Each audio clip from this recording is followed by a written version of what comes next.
Bom dia a todo mundo que está no Brasil, boa tarde para quem está em Moçambique, em Portugal, na Inglaterra.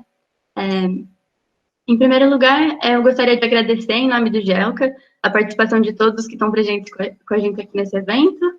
Gostaria de agradecer ao João Paulo Borges Coelho, à professora Helena, ao professor Paulo de Medeiros e à editora Capulana por aceitarem nosso convite para essa conversa. É uma honra estar mediando esse evento em nome do GELCA, na presença de figuras tão importantes para os estudos literários africanos no Brasil e no mundo todo. Essa conversa me é particularmente cara e é com muito orgulho que eu abro e modero essa comunicação ao lado do João Paulo, cuja obra literária é meu objeto de estudo.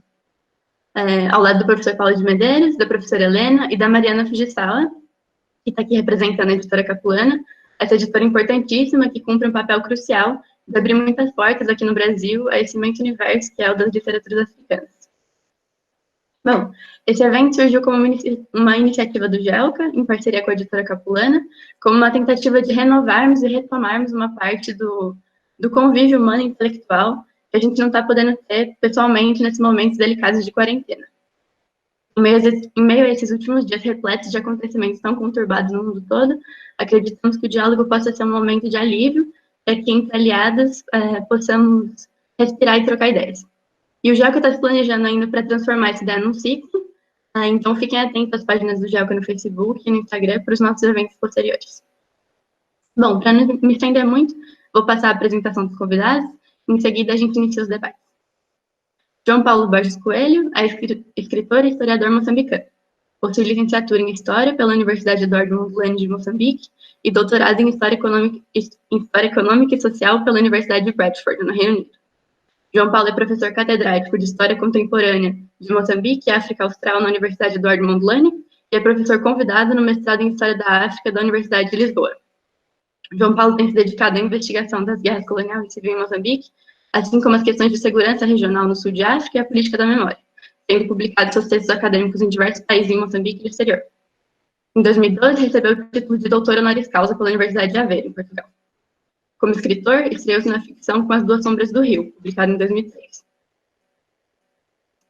Até o momento, conta com 12 obras literárias publicadas, englobam os mais diversos gêneros, como romances, contos e novelas. Que também foram publicados em diversos países, como Moçambique, Portugal, Itália, Colômbia, e agora, com o projeto editorial da Capulana, no Brasil. Na década de 80, também publicou alguns volumes de história em quadrinhos, ou banda desenhada, como se diz em Moçambique e Portugal. Recebeu por 2 vezes o Prêmio José Craveirinha da Literatura, a maior distinção literária em Moçambique. A primeira vez em 2005, pelo seu romance As Visitas do Dr. Valdez, que é esse livro aqui, publicado na edição da Capulana. E depois pelo romance Crônica da Rua 513.2, desse também, meditado e publicado pela Capulana. O João Paulo também recebeu o prêmio Leia pelo seu romance Olho de Hertog, que eu tenho nessa edição da Indira, de Moçambique, e o prêmio BCI de Literatura pela sua obra mais recente, Contagia. Vou apresentar o professor Paulo agora. O professor Paulo é professor catedrático no Departamento de English and Comparative Literary Studies da Universidade de Warwick. É membro do REC, Warwick Research Collective, um coletivo que lançou em 2015 o ensaio Combined Uneven Development Towards a New Theory of World Literature, uma obra que terá sua primeira tradução para o português publicada em breve, também pela editora da Unicamp, e é membro do projeto Memoirs, Filhos de Impérios e Pós-Memórias Europeias do Centro de Estudos Sociais da Universidade de Coimbra. Professora Helena Brugioni é professora de Literaturas Africanas e Estudos Pós-Coloniais no Departamento de Teoria Literária da Unicamp e docente no Programa de Pós-Graduação em Teoria e História Literária da Unicamp. Helena lidera, em parceria com o professor Alfredo César Mello, o Caliban, que é o Centro de Pesquisa em Estudos Pós-Coloniais e Literatura Mundial do CNPq. É membro do NILUS, Narrativas do Oceano Índico no Espaço Lusófono, um projeto cujo investigador responsável é a professora Ana Mafalda Leite, e é autora do livro Literaturas Africanas Comparadas, Paradigmas Críticos e Representações em Contraponto, publicado em 2019 pela editora da Unicamp. A Helena e o Paulo organizaram, por fim, em conjunto com Orlando Grossegues, o livro Companion de João Paulo Borges Coelho, Rewriting the Post-Colonial Remains, uma obra que integra a série Reconfiguring Identities in the Portuguese-Speaking World, e acaba de ser lançada esse ano pela Verling. Eu passo agora a palavra aos debatedores e ao convidado para que a gente inicie a conversa. É isso, obrigada pela participação de todos. Quero agradecer, em primeiro lugar, a João Paulo, o aceite do convite. a Mariana Fujisawa, também, editora Capulana, pela participação, e também ao próprio GELCA, não é? Grupo de Estudo sobre Literaturas e Culturas Africanas do IEL, que é um grupo constituído por alunos, estudantes que trabalham na área das literaturas africanas e da teoria pós-colonial, não é? E é um grupo muito dinâmico, e eu fico muito feliz que nesse momento tão difícil para todos, o GELCA tenha tomado essa iniciativa, e fico muito agradecida pelo convite. Apenas para irmos aquecendo um pouco a conversa, não é? Antes de começar a nossa gravação, estávamos conversando com o João Paulo acerca da situação nesse momento em Moçambique, e ele se referiu a tudo aquilo que está acontecendo nesse momento no norte do país como a uma guerra, não é? E isso eu utilizo essa ponte para falar um pouco da primeira obra literária que o João Paulo publicou, não é? As Duas Sombras do Rio, que é um romance, na minha visão, muito especial dentro da obra dele, não é? Um romance que mobiliza toda uma série de questões relacionadas com a violência, com o conflito, com uma região muito específica de Moçambique, não é? E há uma passagem do livro que diz que as guerras são sempre abundantes de vítimas e escassas de culpados. E não sei se daria para fazer um pouco de ponte com aquilo que está acontecendo nesse momento em Cabo Delgado, não é?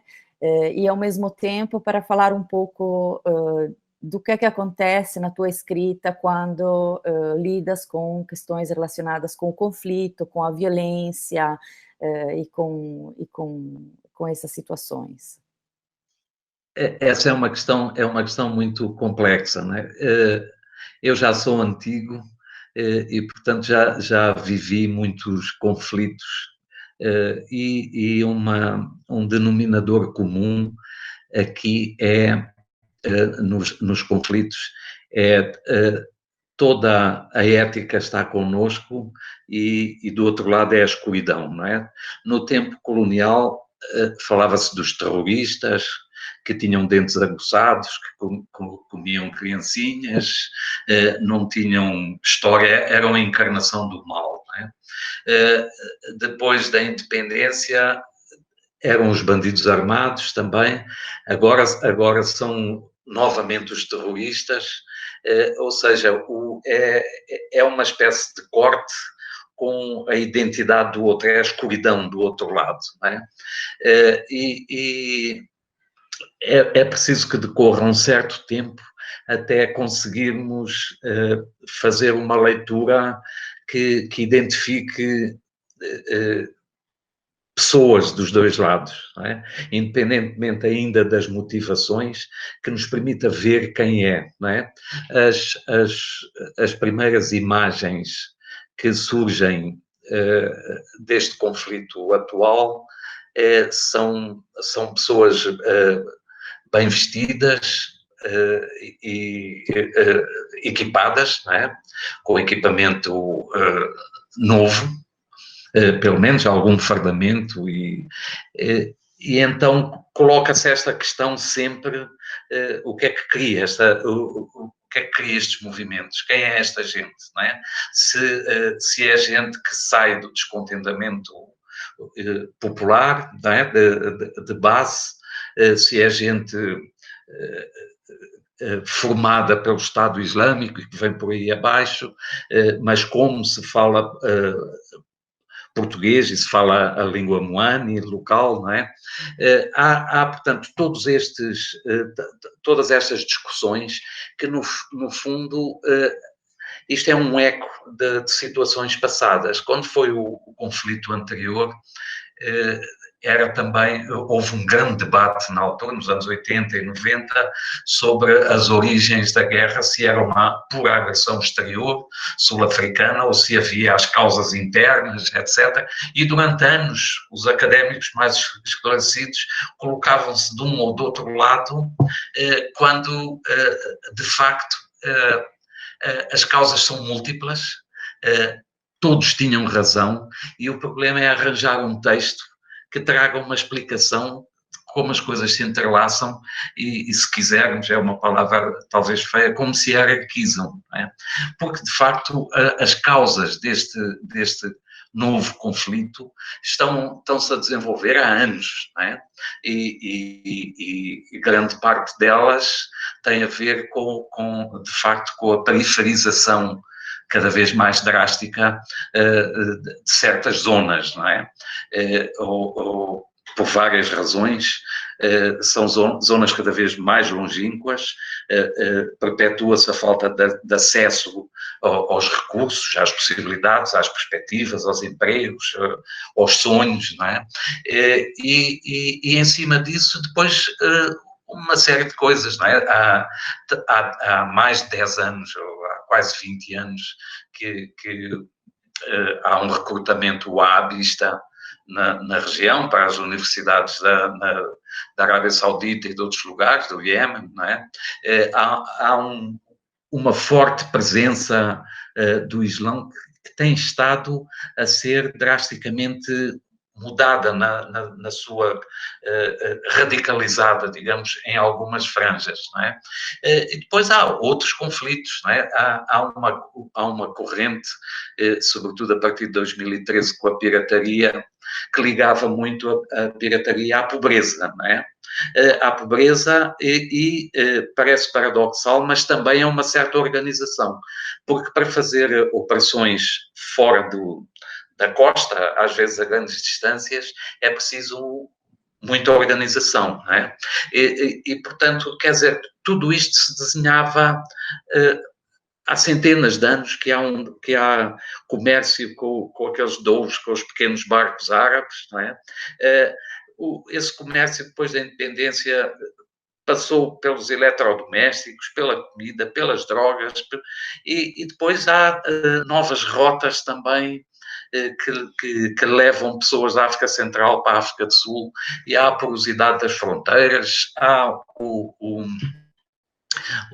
a mineração, portanto, ali há grandes depósitos de país, não é?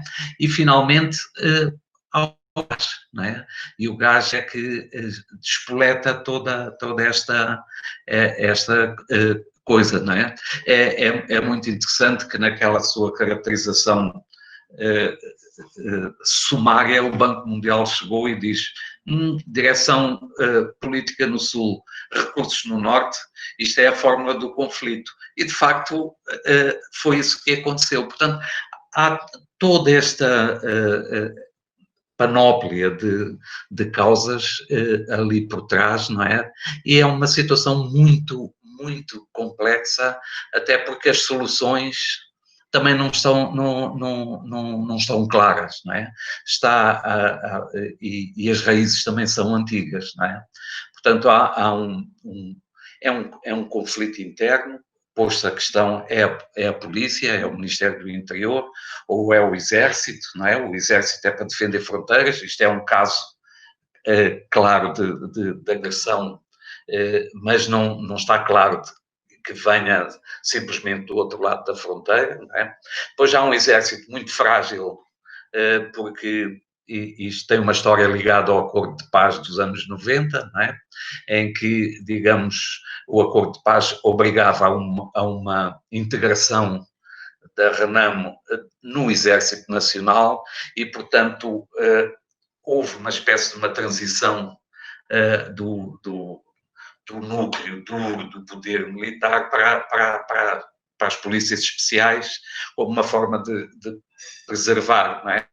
Portanto, houve uma espécie também de uma marginalização do Exército e ele hoje não pode dar, digamos, está impreparado para lidar com esta questão, não é? E é clássico que os militares, quando lidam com civis, há sempre doses de brutalidade, digamos, não têm a formação. Isto gera situações muito complexas. Depois houve um recurso, que é o recurso óbvio a uma força.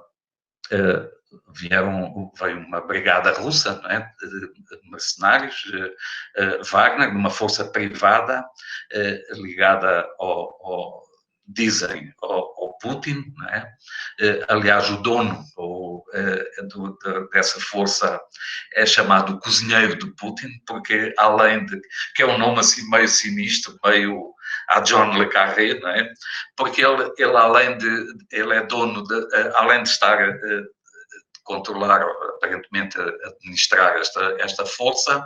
Ele também tem um conjunto de restaurantes em São Petersburgo. O que é certo é que eles estiveram aqui e foi mais ou menos um fiasco, não é?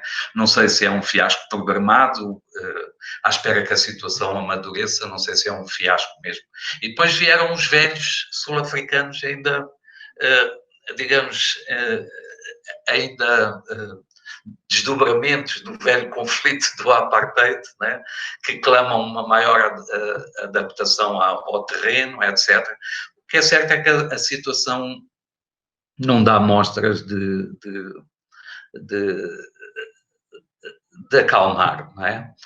Então é motivo de grande preocupação. Eu acho que realmente as duas sombras do Rio, se referindo a um contexto obviamente diferente e a uma situação histórica muito diferente, acaba por ser um romance, não quero dizer visionário nesse sentido, mas que no fundo consegue antecipar cenários como aqueles que o João Paulo acaba de descrever. E eu tenho uma curiosidade profunda, não é?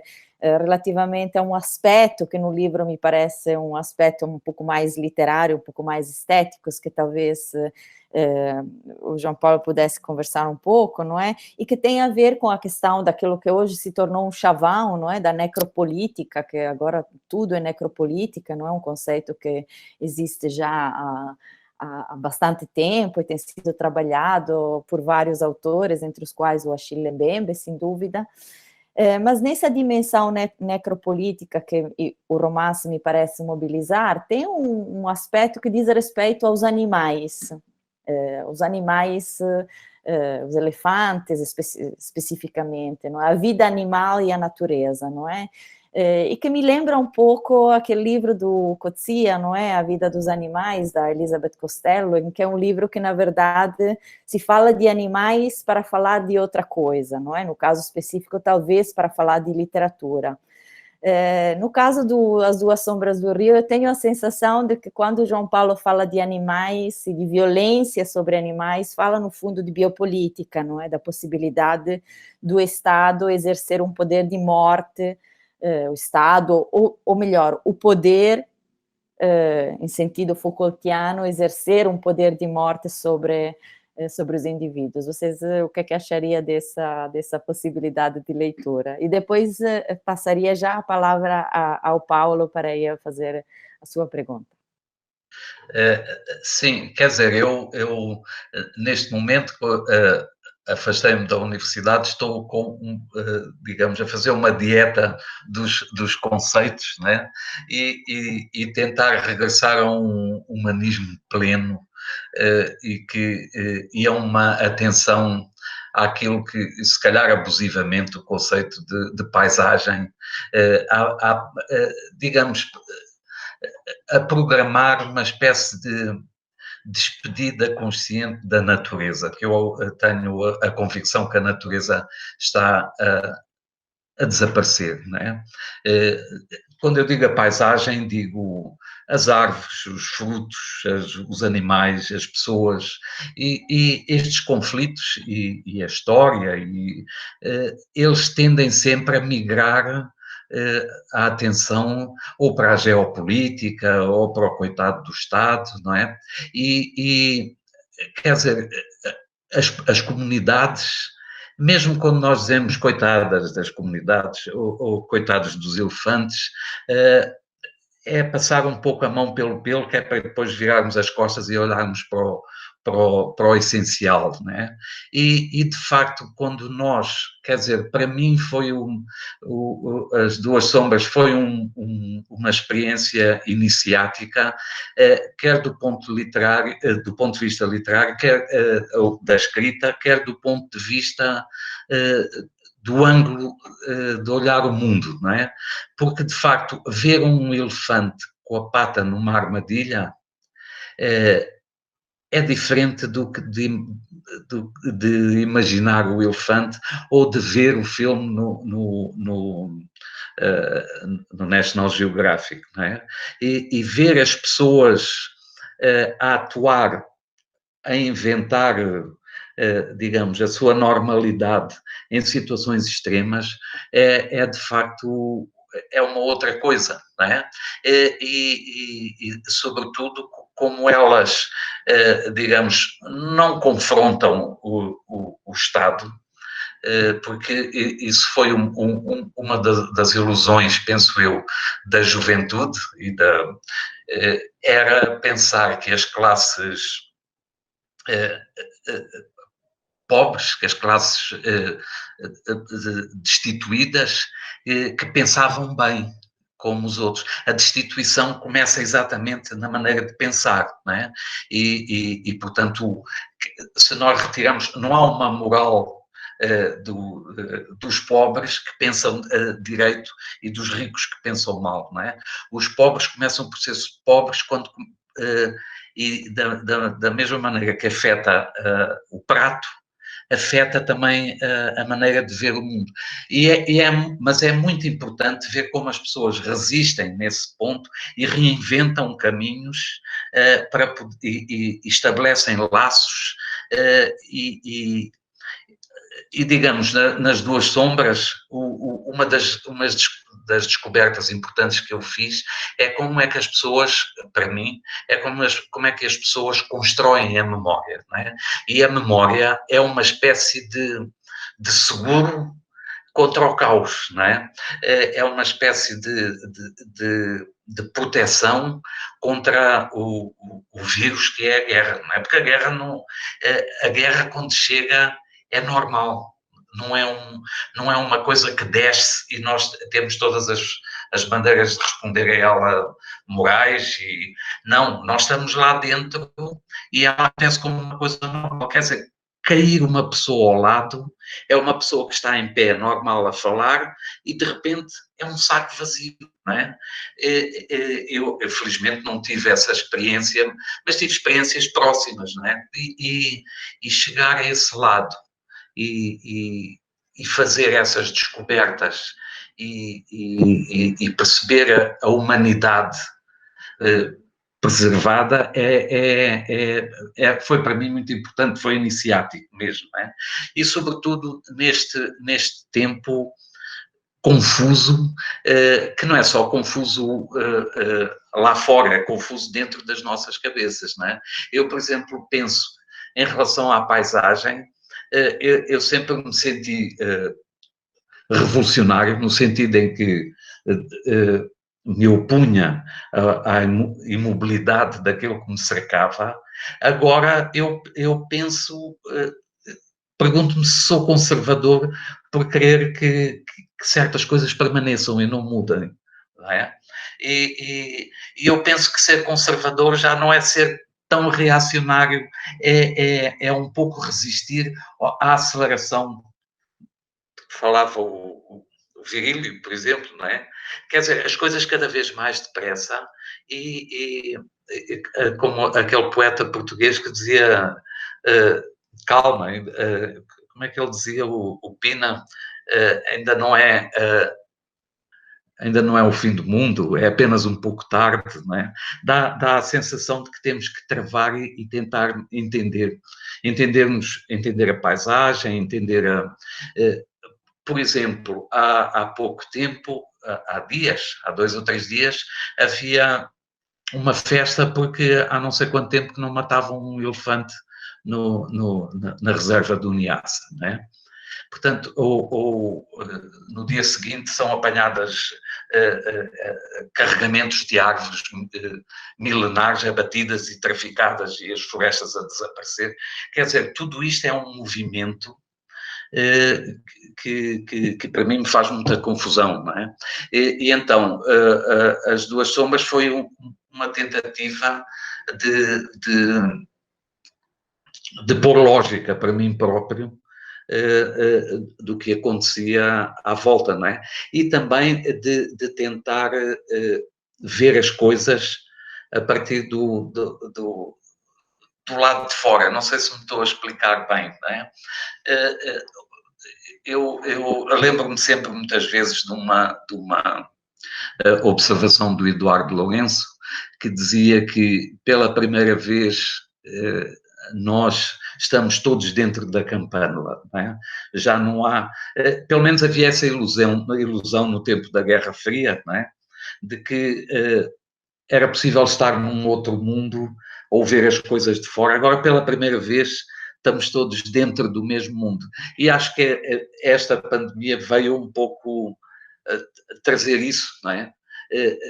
Subitamente o mundo tornou-se mais pequeno e dá a impressão que todos tinham o mesmo problema, e até é curioso que em situações distintas as reações e as estratégias foram idênticas, não é?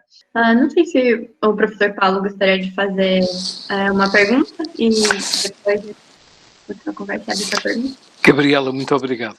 Tenho imensas perguntas, mas começo por duas coisas simples, penso eu. Uma é que, talvez como essa frase do poeta indica, ainda não é o fim do mundo. Eu também prefiro não ter pensamentos apocalípticos, mas já é muito tarde, não é? Estamos numa fase extremamente crítica e aquilo que eu penso é que continuamos com uma falta de informação enorme em relação à África, àquilo que está a acontecer em África, ao sucesso, talvez, que a África tenha neste momento, pelo menos em comparação com outros países do mundo. E parece impossível que ainda se continue desse modo.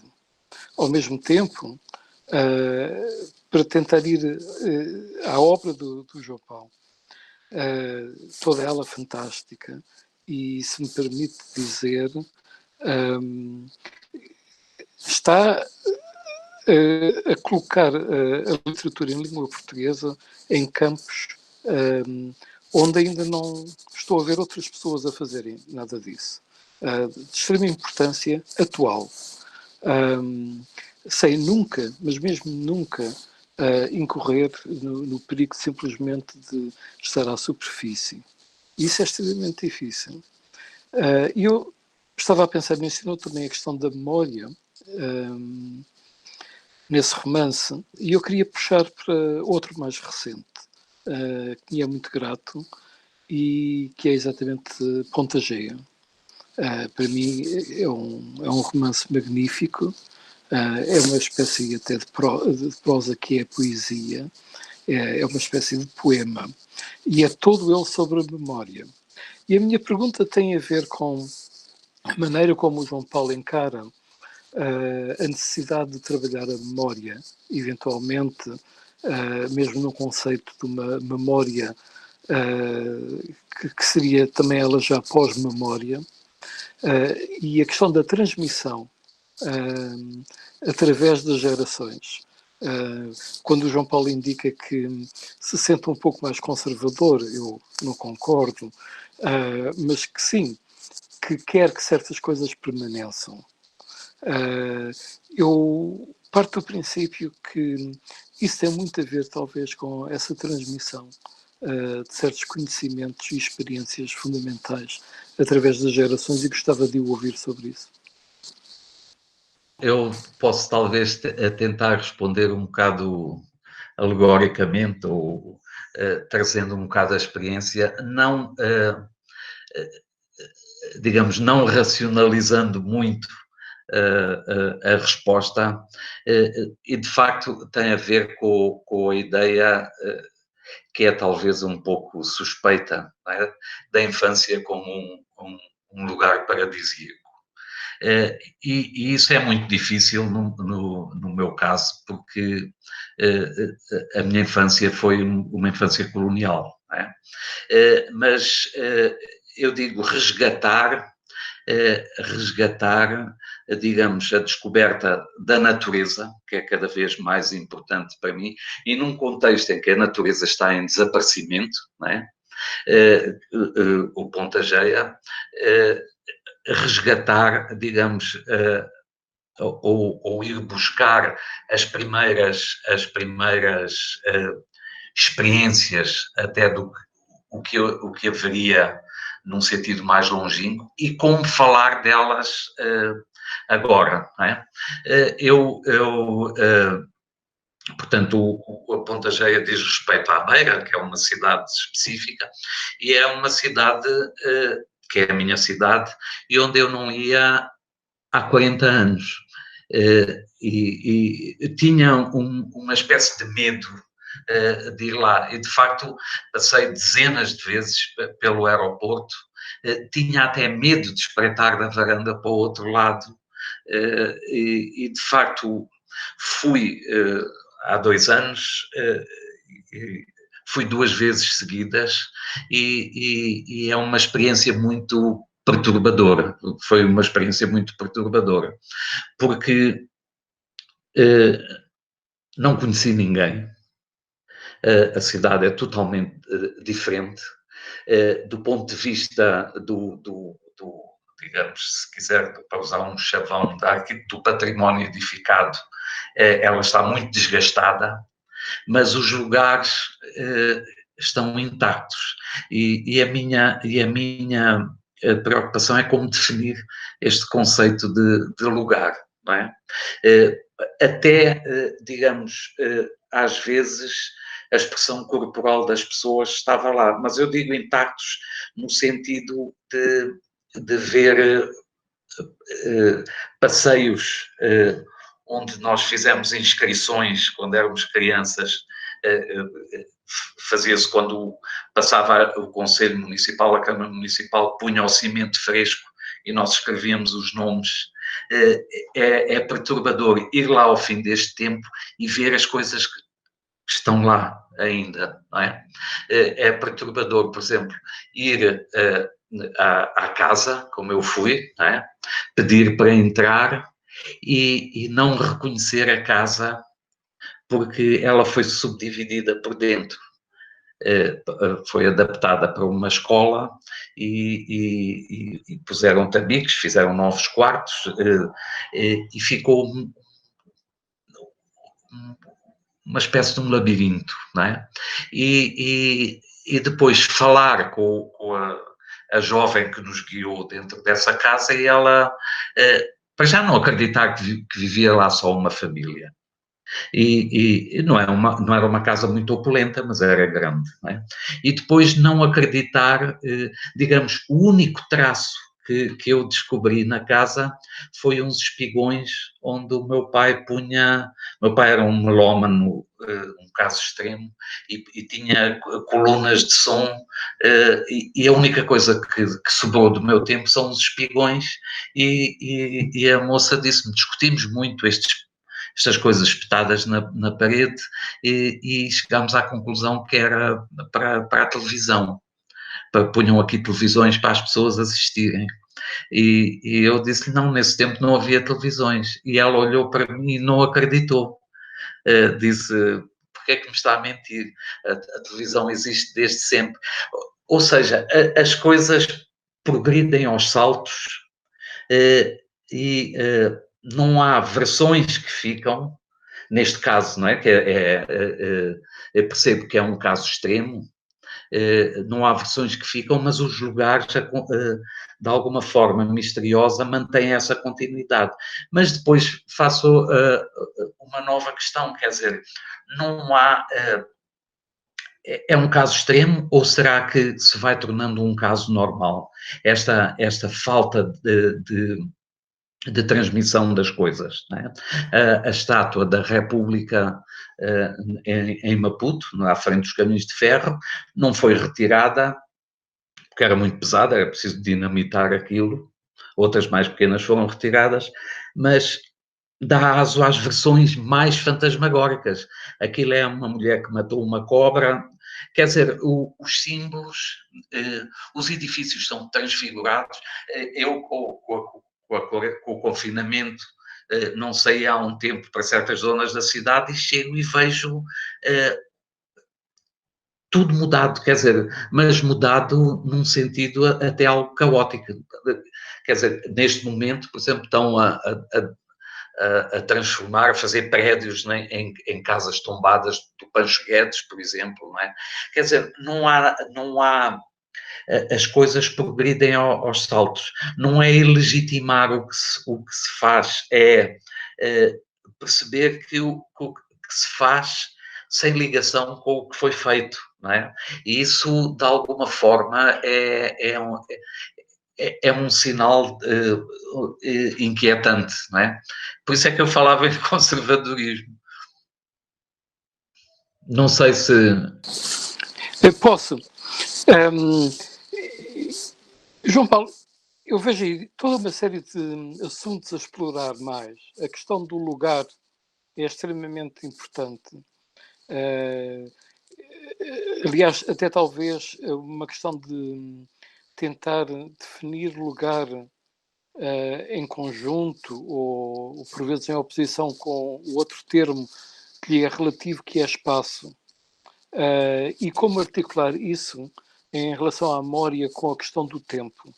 E o João Paulo frisou que sente, portanto, não só uma espécie de, diria eu, assombramento em termos àquilo que desapareceu e àquilo que ficou, mas também em relação às falhas na transmissão. Achei mesmo engraçada essa ideia da televisão ter existido desde sempre. Acho que estava uma bela narrativa. Mas claro que há todos os outros pontos, não é? Onde essa transmissão tem uma espécie de precipícios. E não sei se ainda nos poderia dizer alguma coisa sobre como encara o papel, a responsabilidade da literatura enquanto meio artístico, estético, mas que tem uma responsabilidade muito grande, penso eu, cultural, de intervir exatamente nesses intervalos. Questões cada vez mais difíceis, não é? Difíceis, primeiro, porque eu acho que, quer dizer, a questão da literatura é uma questão muito complexa, não é? Eu acho que a literatura está em franca decadência, não é? Decadência no sentido de que eu próprio já dei por mim, que uma coisa que eu resisti, eu não tenho redes sociais, etc., mas a receber os pequenos vídeos e a mandar para outros, que eu acho uma coisa ultrajante, não é? E que são estas isto não são histórias, são impulsos, não é? São pequenas iluminações quase que epiléticas, não é? Que recebemos e mandamos, muitas vezes, sem ver, várias vezes, ouço a expressão, eu mandei, mas não vi. Quer dizer, é quase como um gesto automático, não é? E de facto, quer dizer, para nós, aqui não há, digamos, o setor do livro, não é? O setor do livro aqui, se quisermos ser francos e diretos, são meia dúzia de livros importados a preços completamente surreais nas livrarias e muito lixo, não é? Muito lixo. Não temos editoras, mesmo na academia, digamos, nos tempos austeros dos anos 80, a minha universidade, nas humanidades, tinha 4 ou 5 revistas académicas. Hoje não há nenhuma, não é? Hoje fala-se de uma revista da universidade que mete medicina e história e tudo junto, um artigo de cada, à descrição do editorial dos poderes. Quer dizer, o livro aqui é uma questão muito complexa, não é?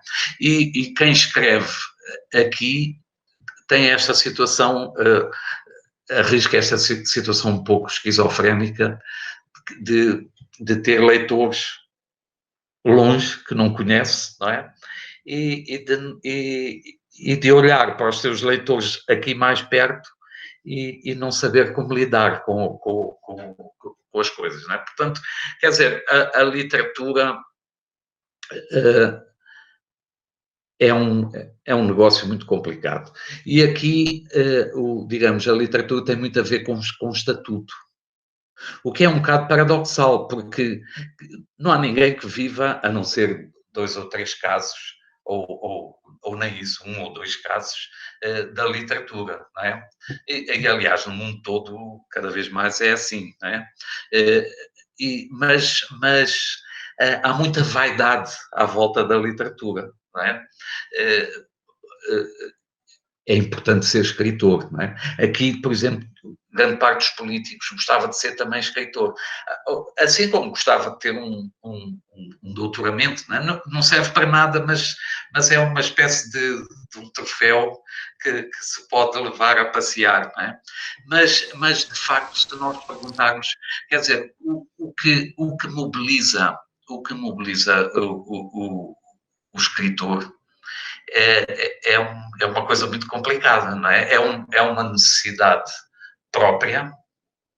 Portanto, eu sempre fugi da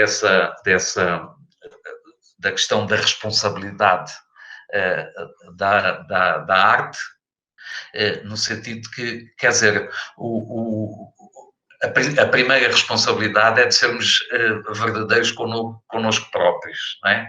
Essa é a primeira responsabilidade. Pode parecer um certo autismo, mas não é. É que se não somos verdadeiros connosco próprios, não podemos ser verdadeiros com os outros, não é?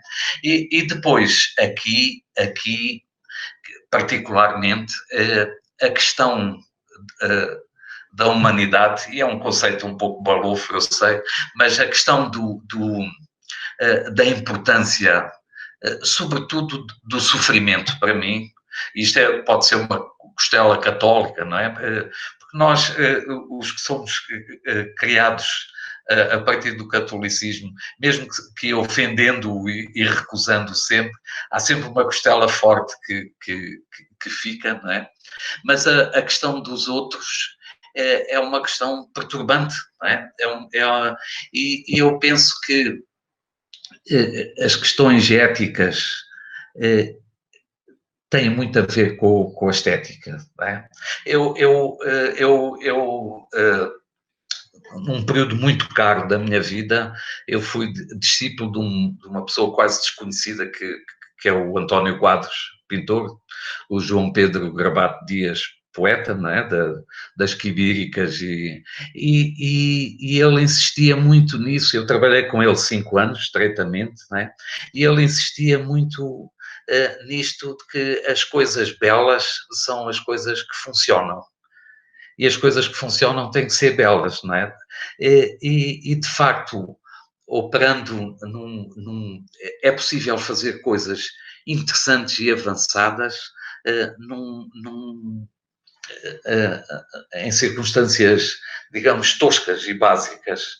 É possível, o melhor possível, dentro do possível, é sempre o belo, não é? Bom, eu estou a responder informalmente, perco-me dentro das palavras, não sei se respondo ao que... Mas a Gabriela não desliga, não é? João Paulo, só muito brevemente, e passo a palavra à Helena e à Gabriela já. Concordo plenamente com aquilo que acaba de nos dizer e que acho que é muito importante. E era exatamente essa reflexão que eu penso que seria importante transmitir. De resto, quanto, digamos, à inveja de alguns políticos, não é? De serem escritores ou terem qualificações académicas, não é só aí, aqui também, não é? Gabriela, passa a palavra. Eu só queria fazer uma perguntinha antes para o João Paulo sobre, um pouco puxando a brasa da minha sardinha, sobre a questão do índico, que numa entrevista que eu tive a oportunidade de realizar com o João Paulo anteriormente, o João Paulo mencionava o índico como uma possibilidade de horizonte. E de certa forma, essas duas possibilidades que o Índico tem de ser visto em Moçambique, tanto por um lado como um horizonte, uma possibilidade de saída daquele mundo que enclausura, ou das dificuldades que se tem ali na Terra e na vida, e também, por outro lado, desse certo alinhamento que se tem. O João Paulo mencionava como, por exemplo, conversava com alguém de Madagascar, né, que o cônsul de Madagascar falava que há 6 meses que ninguém de Madagascar ia a Moçambique. Então, por um lado, essa ideia de um espaço que tem trocas econômicas, culturais, e há milhares, centenas de anos, e, por outro, esse espaço um pouco, assim, também não tem tanta troca, às vezes, quanto a gente pode pensar, né? Então, desculpa, às vezes eu fico um pouquinho nervosa, fico embaralhando nas palavras aqui, mas se deu para entender, comentar um pouco sobre como você vê o Índico, assim, na sua obra, e como isso representa, e o que esse espaço, tanto geográfico quanto imaginário, representa para você na sua obra.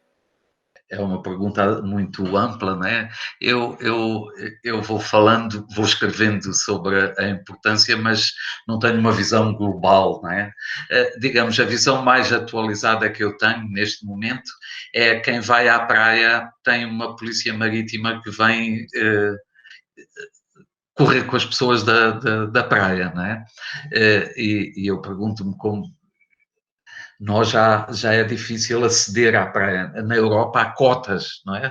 Já nós vemos nos noticiários que às vezes a praia está cheia. E este conceito da praia cheia é uma coisa difícil de imaginar, não é? Como é que se determina?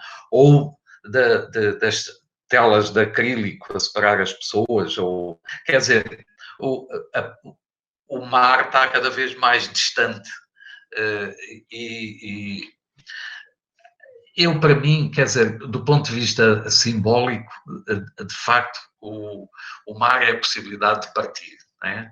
É de virar costas à terra. Por exemplo, do nosso ponto de vista, o nosso privilégio só se percebe quando vamos ao Zimbábue e vemos a brutalidade do interior, não é? De não ter o mar no horizonte, não é? Mas do ponto de vista, digamos, da experiência concreta, é importante a fronteira com o mar. Não é? Eu cresci no pântano. O mangal, que no Brasil chama-se manguezal, não é? O mangal quando a maré está cheia é mar, e quando a maré está vazia é terra, não é? Portanto, não é uma coisa nem outra, é uma transição, não é? E é uma renovação também, porque tudo o que se faz, a maré sobe e destrói, e é preciso recomeçar a fazer. Portanto, o mar é a possibilidade de horizonte, é a possibilidade de contacto, mas cada vez mais, e isto são sempre assombrações e pensamentos que se vão transformando. Já percorri a literatura sobre a invenção da praia, já andei no sul da Inglaterra com as termas, etc. Mas cada vez mais eu sinto que são as entidades abstratas, nomeadamente o Estado, que se apossa do mar, e as pessoas têm mais dificuldades de chegar até ele no sentido concreto. Por exemplo, aqui as praias que são fechadas aos trabalhadores quando se instalam o turismo, não é? Fecham-se os acessos, os recursos que pareciam infindáveis e que passam a ser geridos de longe. Quer dizer, o que é que fica do mar para além da vista, não é? Fica talvez na literatura, não é? Mas é preciso lutar, é preciso lutar por regressar ao mar, do nosso ponto de vista, pelo menos, não é? O mar é o mar em toda a parte, não é? Quer dizer, o Índico é específico, mas uma das coisas mais belas que vi foi o mar a partir da Inglaterra, por exemplo, não é? Ou fala-se muito dos camarões de Moçambique. Eu comi umas amêijoas em York que dificilmente encontro noutro lugar, não é? O mar é o mar em toda a parte, não é? E o mar é a liberdade, de facto. Perfeito, obrigada, João Paulo. Bom, eu passo a palavra, então, para a Fernanda Galo. Bom, queria primeiro agradecer, né, a iniciativa do GELCA, agradecer também por esse diálogo com o João Paulo, né, mesmo estando tão longe, atitudes assim nos aproximam, né. Então, eu fiquei pensando fazer uma pergunta sobre a expectativa da recepção, né, aqui no Brasil, da obra, dessa última obra, a segunda obra sua que foi publicada, Crônica da Rua 513.2, né. Eu fiquei imaginando como que as pessoas iam ler a obra, né? Então, eu queria que você talvez falasse um pouco sobre isso. Por quê? Porque me parece que, às vezes, quando um público brasileiro procura a literatura africana, vai atrás de certas categorias como tradição, cultura, ancestralidade, né? E, ao contrário, crônicas, e eu acho que isso talvez possa se alargar para toda a sua obra, trabalha uma questão que eu acho fundamental, que é essa ideia das pequenas e potentes, né, memórias cotidianas versus esses grandes atos heróicos, não? Então, tem um personagem, por exemplo, só para citar um que eu gosto muito, que é o Josephat Mambev, não sei se pronuncio corretamente, que é uma figura, como todas as outras, né, que ele não é nem bom nem mal, né?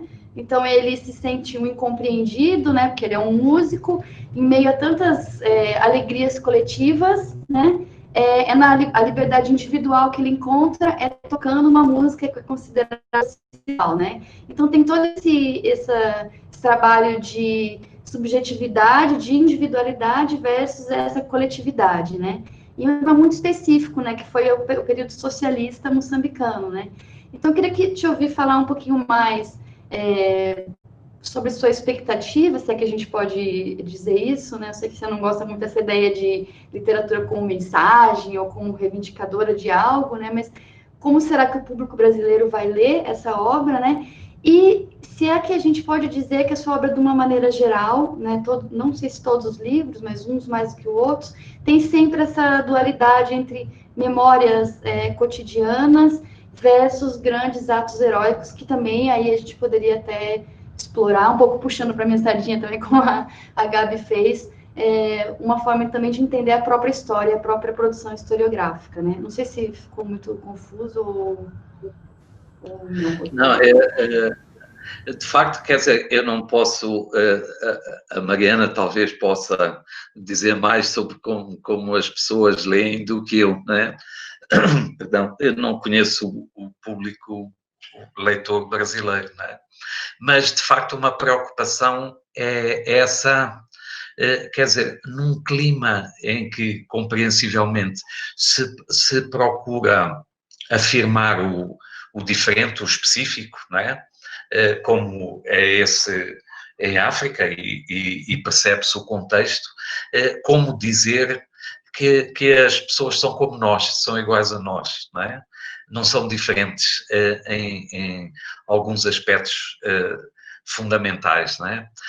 Eu, mais uma vez, eu respondo talvez com uma pequena história que gosto de lembrar, passada no Niassa com um chefe local. Estávamos lá com uma brigada da universidade, caçámos um antílope, isto é Mavago, muito longe, no mato, e ter a arma e ter a bala, né, que nos foi cedida pela administração, era um grande privilégio, e, portanto, eu não mexi em armas, mas o caçador matou o antílope, e depois foi um dia inteiro para distribuir o antílope. Né? Quer dizer, onde é que ele caiu, o dono da terra, quem matou, de que lado estava, como é que era. Houve uma grande discussão, uma boa parte do dia, para distribuir aquela carne. Né? Para nós, da universidade, nem foi mal, porque ficámos com uma pá de trás, a parte mais procurada eram os intestinos, as vísceras, não é? Bom, mas no fundo dividiu-se e fez-se uma grande festa à noite. E no meio da fogueira estava uma bexiga, a bexiga do antílope, a ser fumada, portanto, carvão, achas em baixo, já quase extintas, e aquilo ia fumando a bexiga e ela pingava, e era um cheiro nauseabundo, não é? Para mim. E quando aquilo estava pronto, o chefe, com a faca, cortou um bocado e esticou na minha direção, e eu disse que não conseguia comer aquilo. E tinha um colega antropólogo que me dizia: deves aceitar, parece mal não aceitar. E eu disse: não consigo. E aquilo deu a volta. Depois o chefe deu-me assim com o cotovelo e disse: não se preocupe, que aquilo que eu não gosto, eu também não como. Não é? E isto para mim foi uma grande lição de normalidade, não é? Portanto, ele come aquilo que ele gosta e não come aquilo que não deve comer, não é? Portanto, não é... há uma grande... Por trás de um respeito que é importante ter por toda a gente, não por alguma gente em particular, há também uma dose de paternalismo insuportável, de presumir que as outras pessoas se devem comportar segundo esquemas que nós projetamos. Quer dizer, não há como tratar a outra pessoa normalmente como ela nos trata a nós, não é? E para mim aquilo foi uma grande lição. Quer dizer, subiu 10 pontos na minha consideração aquele chefe, não é? Isto no sentido que não se trata de normalizar, trata-se de nós procurarmos perceber, penso eu, não é? Na minha lógica. Passar então para a professora Ana Mafalda. Bom, ela perguntava que gostaria de saber o que representa para ti o mangá, que trata-se especialmente em Ponta G, em termos ecológicos e simbólicos. Bom, eu não distingo os termos ecológicos e os termos simbólicos. O mangal era o que existia do outro lado da rua quando eu saí de casa, não é? Portanto, o mangal era o mundo. Assim como quem cresceu numa aldeia sabe como se faz o queijo, não é? Ou como se enchem os chouriços, não é? Para mim, o mangal era o que estava do outro lado da rua, não é? Portanto, eu saía da porta e entrava no mangal. E o mangal é todo um mundo, não é? É um mundo de putrefação, mas é um mundo de renovação também, com os bichos mais incríveis, com caranguejos de espécies muito particulares, com peixes que saltam na lama, com pássaros com patas altíssimas, e no fundo do mangal, como eu tentei, não sei se consegui, transmitir a importância que tinha para mim chegar à praia do outro lado do mangal, que era distante, não é? E já agora, quer dizer, é importante, porque nessa altura, eu de casa até chegar à praia, atravessando o mangal por aquele lado, demoraria quase 1 hora, não é?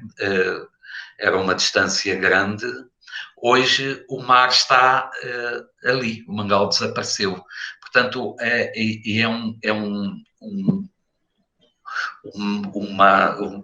um exemplo da brutalidade da transformação da natureza. Portanto, tudo aquilo não existe, não é? E, portanto, era um mato a perder de vista até chegar a uma aldeia, aí sim podia-se chamar uma aldeia de pescadores, encostada na cidade, mas como se vivesse longe dela, porque ninguém chegava lá, não é? Ninguém ia, os pescadores iam à cidade comprar coisas, mas as pessoas não iam até ali porque não tinham nada a fazer ali e era lama por toda a parte. Portanto, do ponto de vista ecológico e simbólico, o mangal, para mim, hoje representa o fim do mundo, não é? Porque ali só há mar, não há mais nada, não é? Perfeito. Passo a palavra para a professora Roberta Guimarães Franco.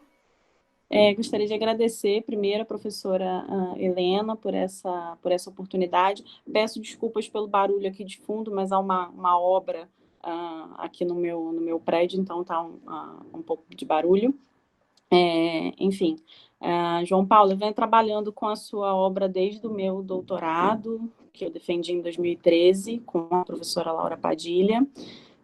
Trabalhei no doutorado com As Duas Sombras do Rio, e agora estou mais detidamente mergulhada no Ponta Geia, há mais ou menos um ano. E acho que a minha pergunta tem uma relação com essa questão da recepção, que a Fernanda também colocou, que me causou uma sensação, talvez um pouco guiada pelas epígrafes que o senhor utilizou no livro, desse jogo, né, entre uma possível recepção autobiográfica, né, que pode ser aí conduzida pela ideia de infância que está no preâmbulo, pelo tipo de narrador escolhido, enfim, mas quando a gente vai adentrando a obra, eu pelo menos tive essa sensação de que essa perspectiva ela vai ficar numa leitura muito ingênua, né, de uma questão autobiográfica. E eu queria que o senhor comentasse um pouquinho sobre isso.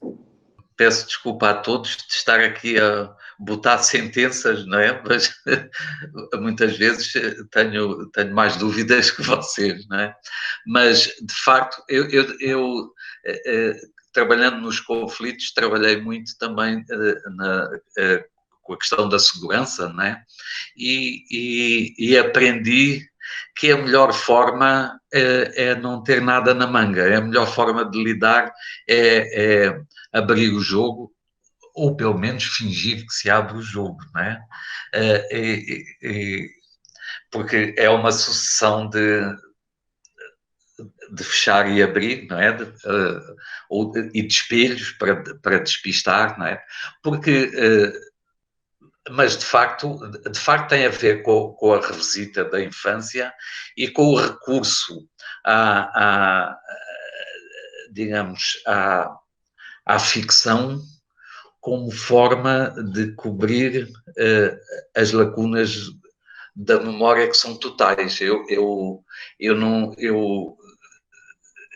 não tenho memória, não devia ter ido para a história porque não tenho absolutamente memória nenhuma, não me lembro de nada nunca, não é? Então a melhor forma de preencher isso é ficcionando, não é? O que não existe, não existe, a gente coloca lá quando não existe, faz essas pontes fantasmagóricas, não é? Mas para chegar, lá está onde a estratégia nos leva, não é? Ou então não há estratégia nenhuma, é um simples desdobrar de coisas. Eu cada vez acredito mais em soltar aquilo que está escrever como pulsão, não é? Não consigo porque sou, lá está, muito conservador e formalista e é essa a luta que eu faço sempre e nunca consigo romper, saio sempre derrotado, não é?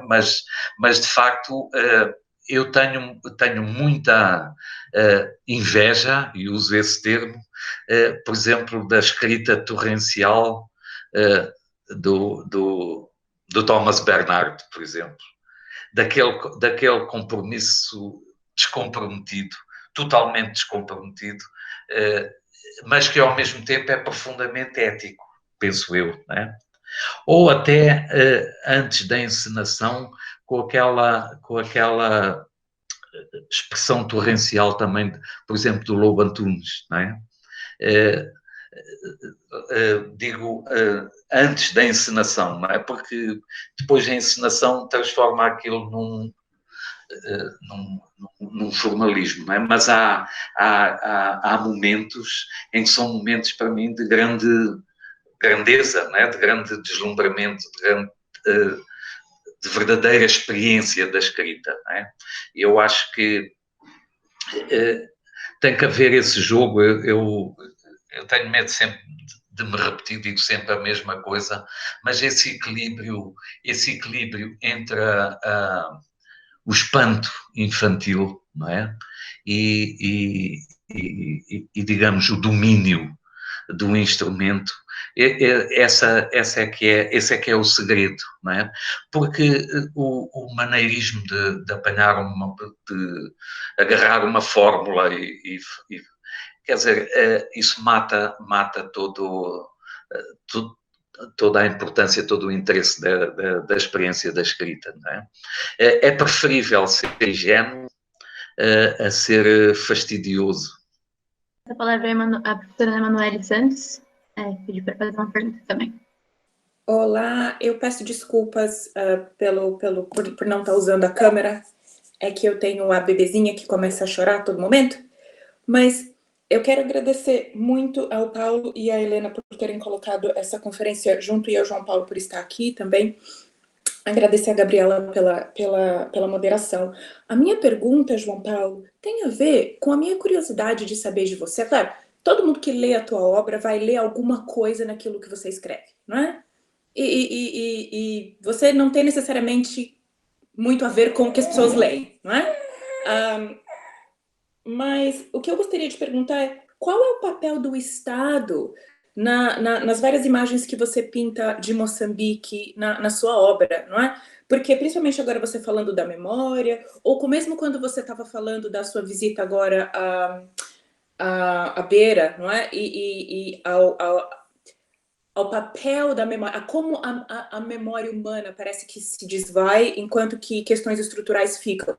Mesmo que modificadas, elas podem permanecer, ou mesmo quando a paisagem, como você está usando esse termo, a paisagem muda, mas a paisagem é também, digamos assim, eliminada, né? Quando eu li Rainhas da Noite, a questão da memória e uma memória institucional versus uma memória pessoal, uma memória arquival, ficou muito clara para mim, não é? Era algo que para mim também estava bastante importante no campo de trânsito. Então eu gostaria se você pudesse falar um pouquinho sobre como você vê o papel do Estado na tua literatura, como você pensa, como você sente esse Estado, não é? E como é que ele se traduz na sua literatura, eu ficaria bastante grata. Obrigada. Obrigado. Nós temos uma tradição de um Estado muito forte e muito centralizado, não é? O Estado colonial era um Estado notavelmente forte, com toda a fragilidade da colonização portuguesa. Era um Estado que no princípio do século XX chegava às casas das pessoas para recolher os impostos, não é? Isto é notável. E digamos, o presidente Samora Machel, na altura da independência, ele dizia ou nós destruímos o Estado, ou o Estado vai destruir-nos a nós. E isto tem muitas leituras, não é? Mas não tem só a ver com a destruição do colonialismo, tem a ver com a cultura do Estado centralizado, que de facto persistiu e destruiu a nova perspectiva. Porque depois da independência, digamos, à tradição fortemente centralizada do Estado colonial, veio o reforço de uma cooperação nada mais, nada menos que a Alemanha de Leste, não é? Que era um Estado que tinha mais, se calhar, mais espiões do que vítimas, não é? Era um Estado estruturado e eu lembro-me de um grande debate que houve até ao final dos anos 70, digamos, sobretudo até à altura do terceiro congresso da Frelimo, que definiu, digamos, a longo prazo as políticas que se instalaram, era exatamente a edificação de um Estado de cima para baixo, de um Estado planificador, naquele sentido soviético da altura, não é? De determinar o futuro por quinquénios e por planos, etc. E havia uma pequena cultura e aí eu apelo mais uma vez para o António Quadros, não é? Que apelava, digamos, à necessidade de contar com as próprias forças, de desenvolver as estruturas locais, do campo caminhar para a cidade, que no fundo era reivindicado como uma cultura do movimento de libertação, que era arranjar soluções, digamos, hoje poder-se-ia dizer em termos académicos, influência maoísta, não é? Arranjar respostas concretas para os problemas concretos, como diziam, mas no fundo, quer dizer, prevaleceu essa cultura de centralização que se foi reforçando, ou seja, o Estado como força centrípeta que captava, digamos, a experiência das pessoas, transformou-se num Estado farol, centrifugador de ideias. Então, digamos, hoje uma parte dos problemas, da complexidade dos problemas de Moçambique tem a ver exatamente com a perspectiva das regiões poderem ter uma voz mais concreta acerca da sua vida, não é? Porque é muito difícil arranjar, por exemplo, uma ligação entre os deputados à Assembleia da República e as regiões que eles supostamente representam, não é? Quer dizer, um deputado de Tete pode fazer a sua carreira sem ir a Tete, não é? Quer dizer, não há essas... E, portanto, há aqui um problema da arquitetura que é muito sério. E esse problema adensa-se quando, digamos, o Estado fraqueja e não consegue... Foi uma questão muito tensa, esta questão da descentralização, não é?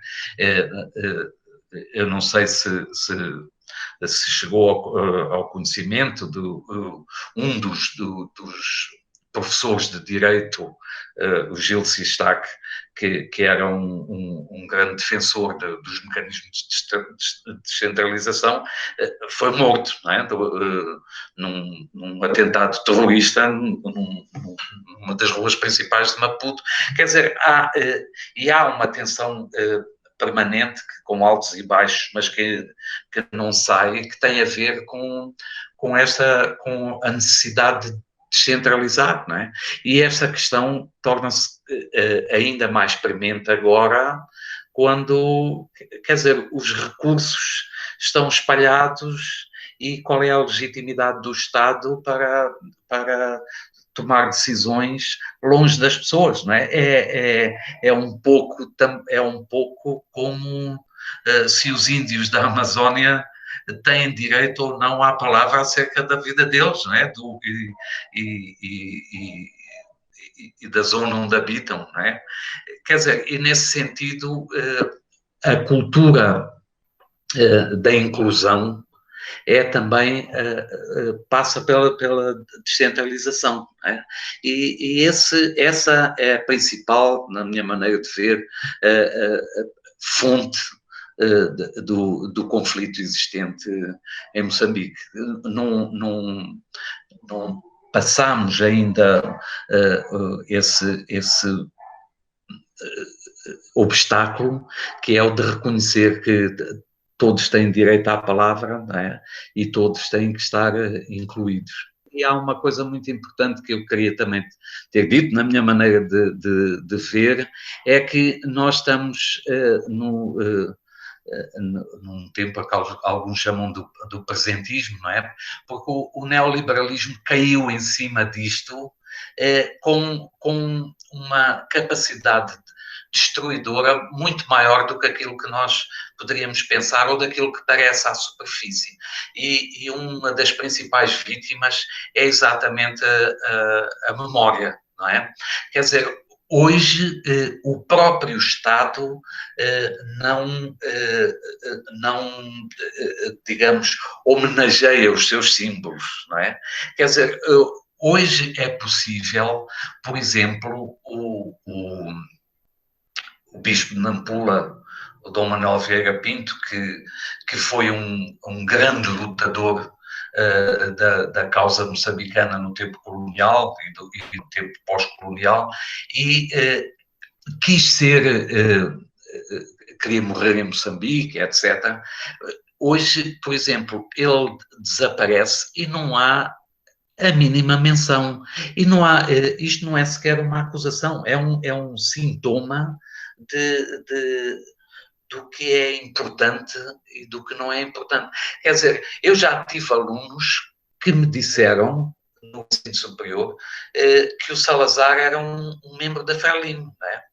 Portanto, quer dizer, isto é um caso extremo, mas isto mostra, de facto, o que é que interessa, não é? A música dos anos 90 é considerada uma música das cavernas, não é? Portanto, e isto, quer dizer, não é só a questão do presentismo neoliberal, é também a própria questão demográfica. Eu espanto-me a mim mesmo quando penso que a esmagadora maioria da população não é que não conheceu o colonialismo, nasceu depois dos acordos de paz.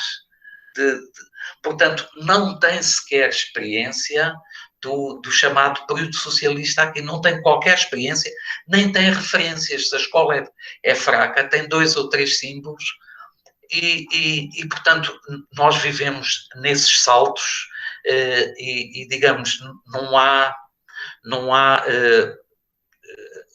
uma aprendizagem do mundo, não é? Quer dizer, e eu aí volto à natureza, quer dizer, distinguir os pássaros pelo canto, saber como cresce o basílico, não é? Quer dizer, tudo isto são coisas, são segredos bem guardados, não é? E isto não cessa de me surpreender. E eu penso que se nós perdemos a capacidade da surpresa e também da indignação, eu acho que já nada vale a pena. Portanto, eu estou de acordo com o Paulo, que quer dizer que é sensato ser-se pessimista, não é? É a única... Quando nós temos esperança é um pouco para disfarçar, não é? Até nos provarem o contrário, mas é muito chato. E passo a palavra à Helena ou ao Paulo de Medeiros para algumas considerações finais e já ir caminhando para o final da conversa. Só muito brevemente para dizer que agradeço imenso a disponibilidade do João Paulo de ter passado este tempo connosco e também por aquilo que nos disse. E sim, eu penso que estamos a atravessar um período de várias crises sucessivas. João Paulo mencionou agora mesmo o neoliberalismo, e eu penso que até o próprio neoliberalismo, enquanto teoria económica, se lhe pode chamar isso, não é, como ideologia, já foi ultrapassado por uma coisa que ainda não sabemos bem o que seja. Eu penso que estamos num período de charneira, em que, portanto, é uma encruzilhada. Pode haver uma mudança profunda no mundo para o melhor, ou pode ser que as condições que existem e que mantêm as populações cada vez mais numa situação esclavagista, sem que sequer se tenha conta disso, não é? Como Adorno dizia, o problema da ideologia é que consegue transformar a realidade ao ponto de pensarmos que a realidade em si não existe, que é tudo só espetáculo. E por isso, como o João Paulo dizia, a questão de se ser realista, que eu não diria pessimista, mas ser realista é extremamente importante para se poder tomar consciência e resistir a certas coisas, mas ao mesmo tempo, diria eu, nunca perder aquela esperança de que o futuro poderá ser melhor, e por isso é muito importante trabalhar neste presente que temos. Muito obrigada, Paulo. Talvez se o João Paulo quer acrescentar algumas coisas, ou eu faria apenas um comentário assim final. nesse momento a gente fala bastante de um regresso à normalidade, não é? Sem sabermos muito bem o que é que será a normalidade que nos espera, e com um olhar muito crítico para aquela normalidade que nos levou até aqui, não é?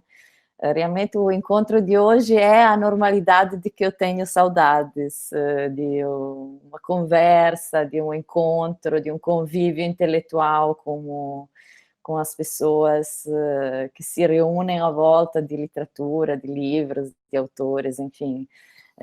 Então, foi uma iniciativa muito, muito boa, muito prazerosa, e que deu uma saudade imensa dessa parte das nossas vidas que está sendo postas em stand-by, não é? A convivência e tudo mais alguma coisa. Então, eu agradeço muito ao João Paulo, gostaria de dizer apenas que realmente eu quero se focar na questão de como cresce o basílico, porque faz um dos melhores pestos da África Austral, não é? Eu provei várias vezes. E agora, num tom um pouco mais sério, se há uma coisa, não é, que a literatura do João Paulo nos ensina e nos estimula, me parece, é realmente aquela de pensar fora de umas certas cartilhas, sejam elas ideológicas, sejam elas estéticas. E nesse sentido, o João Paulo tem criado um conceito que me parece extremamente importante e válido nesse momento, que é o conceito de script, não é, da libertação, de fábula da libertação, que no caso de Moçambique claramente se refere à questão da libertação colonial, do pós-independência, mas que no fundo é um conceito que nos convida a pensar muitas questões fora de um padrão, de um quadro de referências, às vezes tão codificado que está completamente gasto, completamente inutilizável, não é? Então, acho que se posso deixar uma palavra acerca daquilo que a literatura, não é, do João Paulo nos convida a fazer, é realmente isso que me parece uma das questões mais precisas e mais necessárias de que nós temos nesse momento, não é? Pensar realmente como as coisas às vezes têm funcionamentos e desfechos absolutamente espantosos comparativamente com aquilo que é o nosso horizonte de expectativas. Então, agradeço mais uma vez ao Paulo de Medeiros, à Gabriela, ao João Paulo e a todas as pessoas que participaram, a Mariana e a presença e a auxílio da editora Capulana, que tem sido fundamental, e todas as pessoas que se dispuseram a passar esse quase hora e meia, 2 horas que estamos aqui. Eu passo a palavra à Mariana, que acho que gostaria de falar, não é? Olá a todos. Eu não quis falar antes, porque obviamente ninguém está aqui para me escutar, estava aqui para escutar o João Paulo, foi uma conversa extremamente enriquecedora, e eu queria primeiro agradecer, em nome da editora Capulana, o convite do Gelca, na pessoa da Gabriela, que mediou essa conversa. O Gelca, em geral, tem sido, pelo menos na minha visão, um respiro muito grande nos estudos e tem promovido muitas atividades, agora não só pré-pandemia, mas durante também. Então, eu queria reforçar isso, agradecer também a Helena, ao próprio João Paulo, obviamente, e ao Paulo de Medeiros. Eu acredito que essa conversa tenha sido extremamente valiosa, e esse esforço para promover esse tipo de encontro durante essa situação complicada é muito valoroso também, e acredito que também muito necessário para movimentar um pouco as coisas. Queria dizer um pouco em relação ao que a Helena falou, e um pouco em relação ao que a Fernanda tinha perguntado anteriormente também, né? Da questão da publicação no Brasil. A editora Capulana publicou agora 2 livros do João Paulo, né? Então, começamos com as visitas do Dr. Valdez e agora a Crônica da Província 13.2. Para nós é uma honra gigantesca publicar o João Paulo e também trazer ao público brasileiro com um significativo atraso, né? Porque demoramos muito para ter o João Paulo publicado aqui, e como funcionou na maior parte dos autores africanos de língua portuguesa ou não, muitas vezes o próprio estudo acadêmico precedeu a publicação do livro no Brasil. E esse é um caso bastante emblemático, né, do João Paulo, então queria agradecer muito e dizer que não só, acredito eu, dentro da obra do João Paulo, como a Helena colocou, existe essa, não quero chamar de mensagem, mas existe essa ideia na literatura do João Paulo de não seguir as cartilhas, necessariamente, sejam literárias, sejam políticas, etc., que eu acho bastante valoroso. E relacionando com a pergunta da Fernanda, eu acredito que sim, em geral, agora, no Brasil, que estamos falando mais, e ainda bem, falando mais de literaturas africanas, isso tem se popularizado mais, também tem criado uma certa caixinha, né, uma certa cartilha do que se procura quando se pesquisa literaturas africanas, e o que os leitores esperam que corresponda, né, o livro que eles estão lendo às suas expectativas. Nesse ponto, eu acho muito significativo que a recepção do João Paulo tem sido maravilhosa aqui no Brasil, não só pelos acadêmicos que já o conheciam, mas também pelo público em geral. E eu acho que tem relação com essa diversificação dos livros que estão sendo trazidos para cá, e dessa necessidade e da própria vontade dos leitores de diversificar cada vez mais, o que eu acho que é um ótimo sinal, né, para os estudos e para essa literatura. Então, por exemplo, só na Capulana já tem mais de 20 autores moçambicanos publicados, né, e mais de 30 obras, alguns autores têm mais, e dentre outros autores africanos. Então, a nossa tentativa é sempre também trazer novas vozes, diversificar o máximo possível e levar ao conhecimento dos leitores brasileiros o máximo possível de diversidade que a gente conseguir. Então, vamos tentar conseguir seguir nesse papel. E aí era um pouco isso, mas agradecer mesmo. Bom, obrigada, Mari, pelas palavras. Agradeço novamente a Helena, ao Paulo, João Paulo Borges Coelho, pelo convite, pela conversa, que foi, sem dúvida, muito enriquecedora e muito valiosa. Gostaria de avisar todo mundo que o próximo evento do GELCA vai ser sobre educação antirracista e pós-colonial. Então, fiquem atentos às nossas páginas para a gente divulgar a próxima data e os próximos eventos. E é isso, obrigada a todos pela participação. Vou passar a palavra ao João Paulo, finalmente, se quiser algumas considerações finais.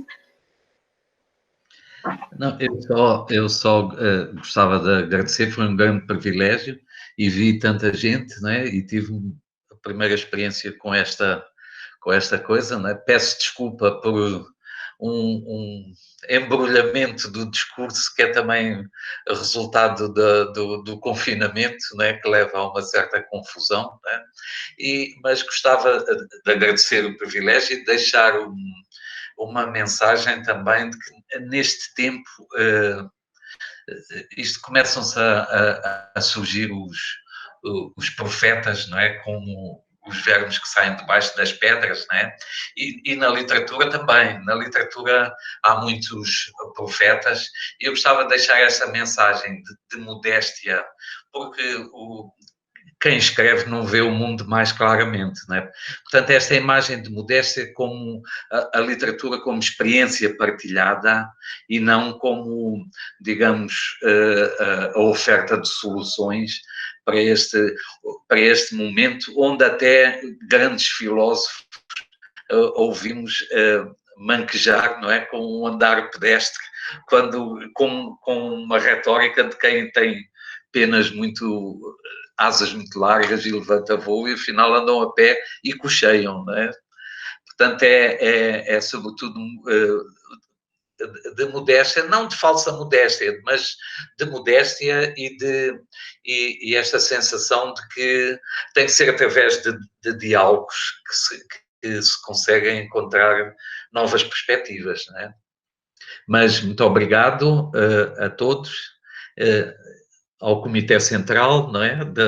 O Paulo e a Helena, e ao grande camarada líder que é a Gabriela aqui neste processo. Obrigado a todos. Adeus.